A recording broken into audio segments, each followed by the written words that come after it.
not do it. I know I'm bombarding you with a lot of questions, just have a couple left. What else is new? So, is there a chance that Showtime and said, we don't want to be in business with you guys. We're done. It could We're be. out of the MMA Yeah, business." I wouldn't say it couldn't happen. Have they said that to you? No, I wouldn't say.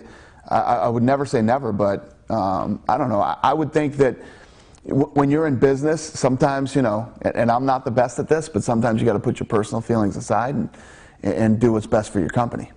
Was the primary motivation behind this to eliminate competition, or was it because you wanted to acquire their video library, or was it because you wanted their talent? What was the real reason why you did this? Well, we did. Well, you know what our goal is. Everybody knows what our goal is. Number one, we do acquire their library, and we do have the largest mixed martial arts library on the planet.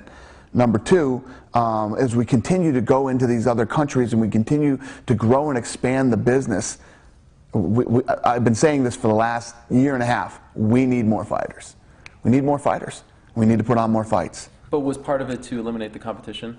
They were number 2, right? I don't know. There's a big gap. You know, when you go to ranking guys, when you talk about competition, there are literally shows going on everywhere, all over this country. I mean, not only this country, all over the world. I think that up in Toronto, since we went up there and got Ontario done, there's like 20 shows scheduled just in Ontario now. Mm-hmm. You know, and Ohio, when we got in and opened up Ohio, they did like 142 shows just in Ohio. And the list goes on and on from state to state and country to country. So mixed martial arts fights are happening all over the world with tons of different promoters. You know, what we're looking to do is expand into these other countries, grow the sport, grow the brand obviously bigger, and we need more fights. We need more fighters. So it was just like the Pride. Right. When we went in and we bought Pride, we acquired their library and we acquired their talent. We went in and did this deal with Showtime, with Strikeforce. We acquire the library, and then now these guys will run on Showtime. And the thing does well on Showtime. Strikeforce has a relationship with FEG, K1. You know, they share talent. What's going to happen to that relationship? Whatever relationships and deals Scott Coker has in place, I'm sure Scott will continue to do. And the San Jose deal, you know, the Silicon Valley Sports Entertainment Group own the HP Pavilion. That's why they ran a lot of events there. Same thing, even though they're not the owners anymore. Will San Jose still be the sort of home of Strikeforce? No doubt about it. And you'll see UFC events there too. No, we will. Yeah. So it won't come to Vegas. Strikeforce, the company. Strikeforce? Yeah, who knows? Strikeforce could go anywhere. Strikeforce could end up in Canada, you know, and other parts of the world. I have to admit, it is very surreal to just hear you talking about Strikeforce. Yeah, it's pretty surreal for me. Not calling it Strikeforce. But you know what? This happens. You know, the same thing that happened with Pride. You know, we ended up acquiring Pride and WC and Strikeforce, and you know. Will you look to now acquire the Bellators of the world? I doubt it. No. I doubt you know. I never say never, but what we have now is we have 2 companies where we can go out and, you know, build and showcase more talent.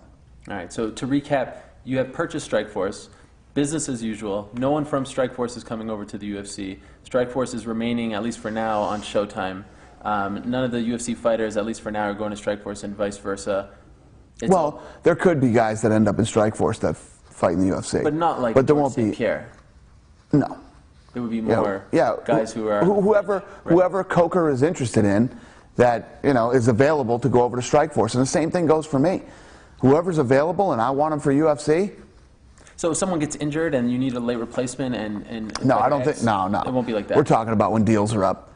Somebody's deal is up with the UFC and we start... No different than You're going to negotiate against Coker? No different than the Dan Henderson deal. Right. Yeah. No different.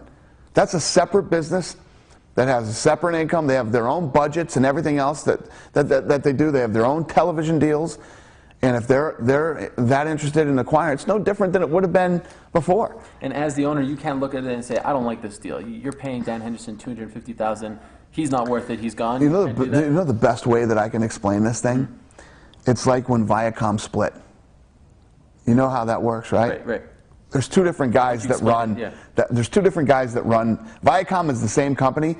Two different guys run two different portions of it. It's split in half. You know, they're two separate companies, and they run that way.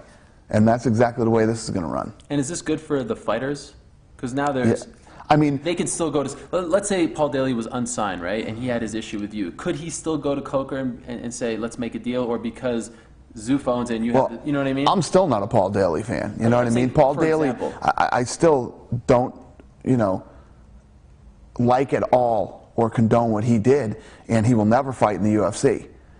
But Strikeforce, okay. Yeah, that's Scott Coker's deal. But if there was plus, he's got a contract. Right, but I'm saying Paul Daly has a contract with Strikeforce right now, and it will be honored. If there was a guy who's a free agent who you had a beef with, let's say Barnett wasn't signed, could he still go and sign with Strikeforce?